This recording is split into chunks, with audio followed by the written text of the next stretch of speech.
भगवान शिव की कहानी अनादि और अनंत है, जिसका अर्थ है कि उनका न कोई आदि, शुरुआत और न ही कोई अंत।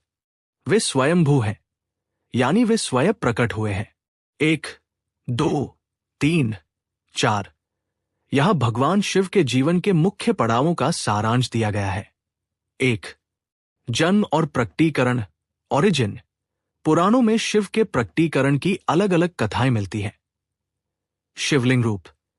शिव पुराण के अनुसार जब ब्रह्मा और विष्णु जी के बीच श्रेष्ठता को लेकर विवाद हुआ, तब उनके बीच एक विशाल अग्नि स्तंभ, ज्योतिर्लिंग, प्रकट हुआ।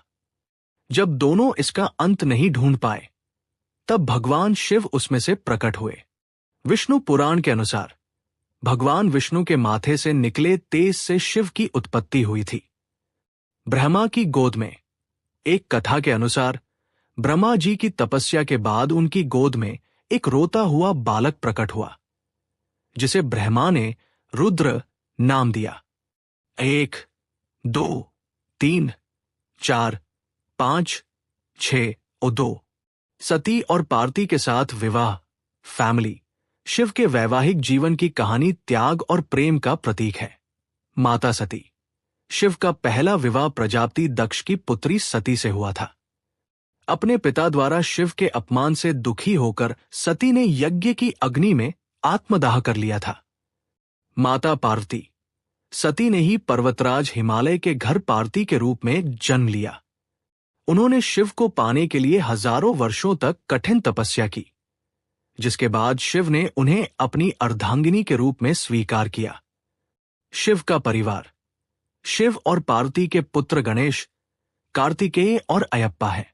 उनकी पुत्रियों में अशोक सुंदरी, ज्योति और मनसा देवी का नाम प्रमुख है।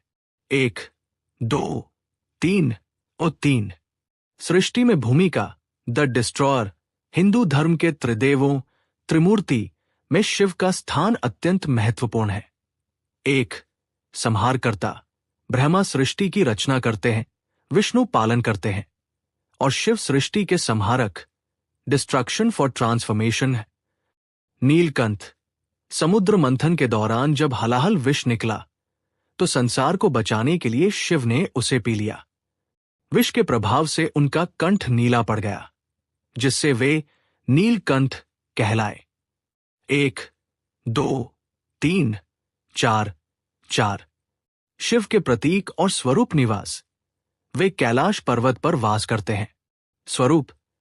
वे गले में नाग, मस्तक पर चंद्रमा और गंगा, हाथों में त्रिशूल और डमरू धारण करते हैं। उनके शरीर पर भस्म लगी होती है, जो जीवन की नश्वरता को दर्शाती है। अवतार। उन्होंने संसार के कल्याण के लिए कई अवतार लिए, जिनमें हनुमान जी, भैरव और बटुक प्रमुख हैं। 1, 2, 3, 4, 5 भगवान शिव की विस्तृत कथाओं और उनके उपदेशों को जानने के लिए आप शिव पुराण या श्री शिव महापुराण जैसे ग्रंथों का संदर्भ ले सकते हैं। क्या आप शिवजी के किसी विशेष प्रसंग, जैसे समुद्र मंथन या सतीधन की कहानी के बारे में विस्तार से जानना चाहेंगे?